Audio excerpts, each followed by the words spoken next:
学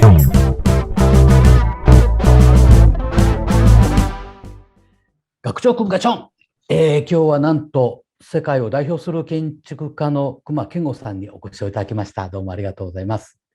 これ見ている諸君は隈さんのことを知っているとは思いますけれども、ひょっとして詳しくない人はここで一旦映像を止めて自分でちょっと調べてみてください。で、それからここに戻ってきてくれればと思います。隈さんよろしくお願いいたします。今、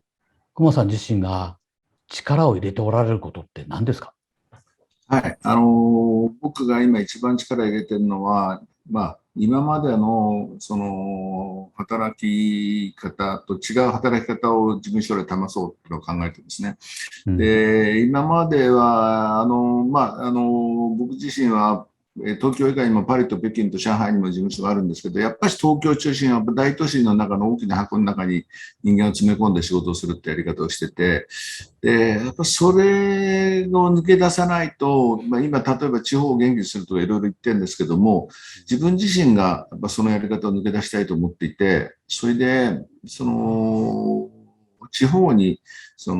いくつかのサテライトを作って、でそれを僕自身も回るし、署員もそこのサテライトを回りながら生活するみたいな、ある種現代の参勤交代みたいな働き方をやってみたいなっていうふうに思ってるんですね。それで、やっぱそういう行き先、そのサテライトの場所を探して、僕はやっぱりいろいろな季節でいろいろな気候を味わったり、いろいろな違う食べ物を味わったりできればいいなというふうに思っていて、北海道の東川って、これは水がきれいな大雪山の水が水道からそのまま飲めるっていう有名な町なんですけど、そこに木造のサテライトオフィスを、家具の家って呼んでるサテライトオフィスを作って、もう仕事を4月から始めているんですけども、それと、あと沖縄の、国際通りって賑やかな通りからちょっと一番の方に降りていったところの、ボロいビルを手に入れて、そのボロいビルを、事務所に改装して、明日はワインとソーセージショップに来てもらってるんですけど、いつでもそのワインとソーセージを食べながら仕事ができるというスタイルが沖縄で始まっていて、あと岡山県の、真庭っていう、日本の木材産業の一つの中心地なんですけど、その山の中に、今、古いやっぱり捨てられたビルを、改装してサテライトオフィスに、それは、今年中にはオープンできるっていう感じで、そういう、いくつかのサテライトオフィスを、つなぎながら、そこのサテライトオフィスは単なるうちの東京の人間がそこに分散するだけではなくて、地方の、若いデザイナーとか若い学生とかの交流の拠点にもしようと思っていて、そういう形でのネットワーク型のネットワーク型移動型の新しいワーキングスタイルみたいなものを自分で試そう。そこに一番関心があるわけです。コロナによって、DX も進みますし、同時にそれで働き方も住み方も生き方も大きく変わるっていうところで、自らそれやられるっていうのはすごいなと。我々大学作っていきなりコロナだったもんですから、キャンパスは構えましたけれども、みんなの学び方も生き方も多分それまで思ってたと違うよねっていうことで、今我々も模索しているところで何か関わっていけたらなと思って伺いました。ありがとうございます。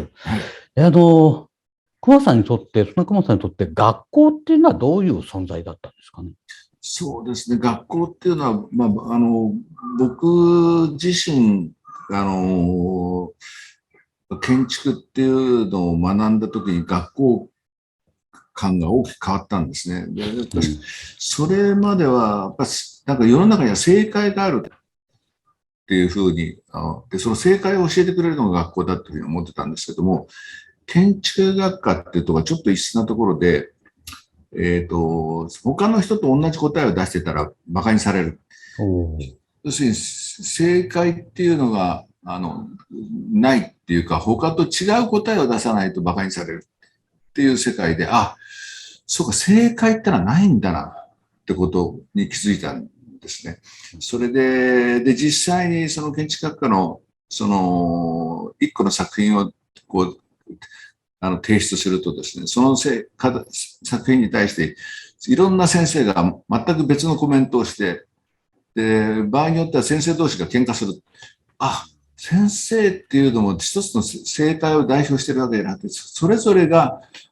その別の考え方を持っていて、あるいは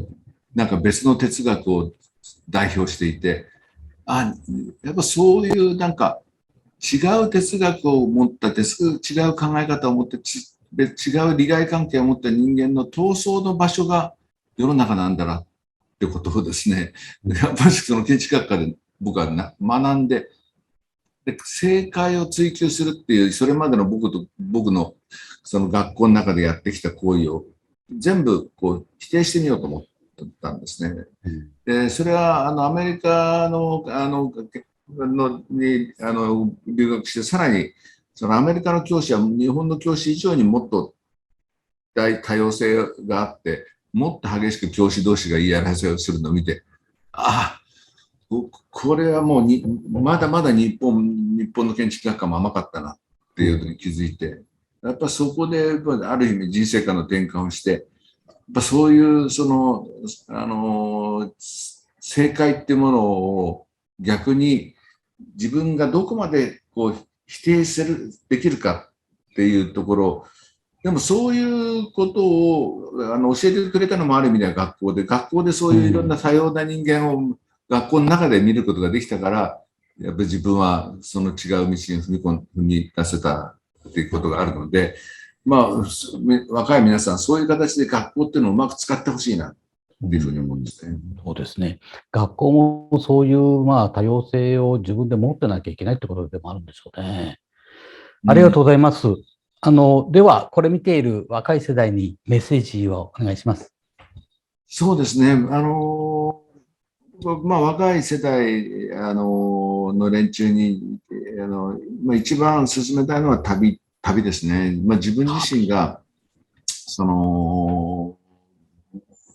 大学の時にその正解がないってことが分かって、で当時その建築の世界では、